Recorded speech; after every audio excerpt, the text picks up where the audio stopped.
Welcome to Cloning and Forking GitHub projects.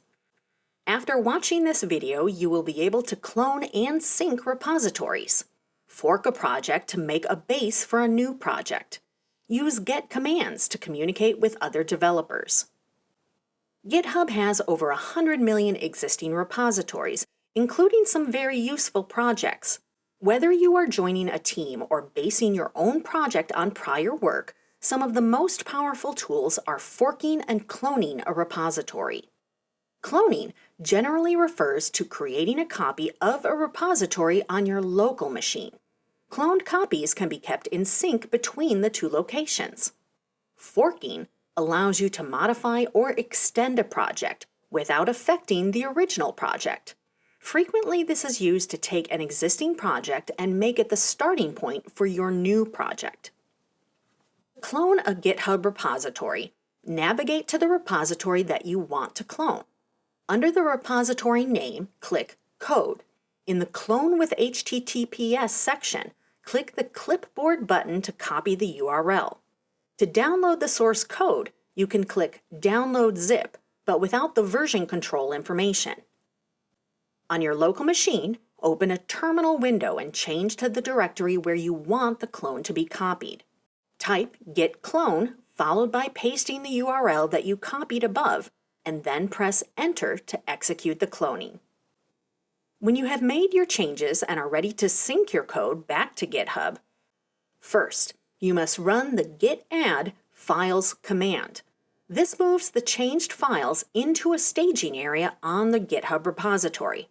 The staging area is an area where commits can be formatted and reviewed before completing the commit.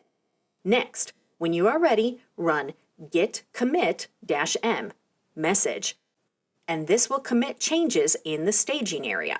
When you are ready to move your changes fully into the GitHub repository, use the get push command. This will push all the committed changes into the repository.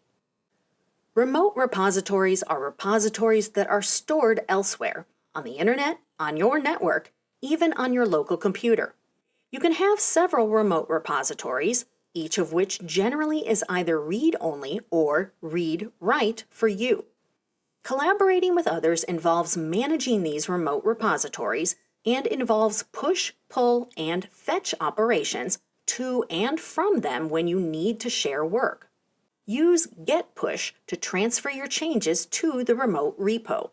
Use get fetch to transfer any changes from the remote repo to your local repo. It does not merge those changes to the branch you are working on. You can perform a merge manually if you want.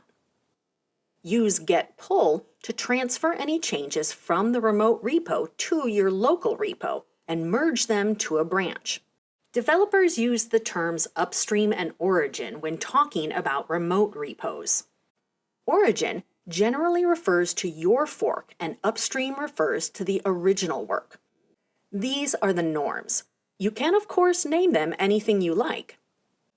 Forking is used to take a copy of a GitHub repository and use it as the base for a new project. You can also use forking to submit back changes into the original repository. This is also used to independently make changes to a project. In that instance, when you are satisfied with your changes, submit a pull request to the original project owner. They can decide whether or not to accept your changes. It is often a legal requirement to keep a copy of the license file. Even if no legal requirement exists, it's good practice. Navigate to the repository that you want to fork. In the top right corner, click the Fork button. To keep a fork in sync with the original work from a local clone, first create a local clone of the project. To configure Git to sync your fork, open a terminal and change to the directory containing the clone. Type git remote-v. This gives you the remote repository. Type get remote add upstream with the pasted-in directory that you used in creating your clone. Adding upstream adds the original repository as a new remote repository labeled upstream. If you type git remote-v, you'll see the change reflected. Other commands of interest include get fetch upstream to grab upstream branches, and Get Merge Upstream Master, which merges changes into the master branch. You will also see Get Pull Upstream, used to fetch and merge the remote branch in the same step. Get Pull Upstream reduces the number of steps to sync with a remote branch, but the automatic merges are not always desired. In this video you learned GitHub has over 100 million existing repositories that you can use. You can clone a repository to copy it to your local machine and sync changes back to the original repository. You can fork a repository to use it as the base for a new project or to work on a project independently.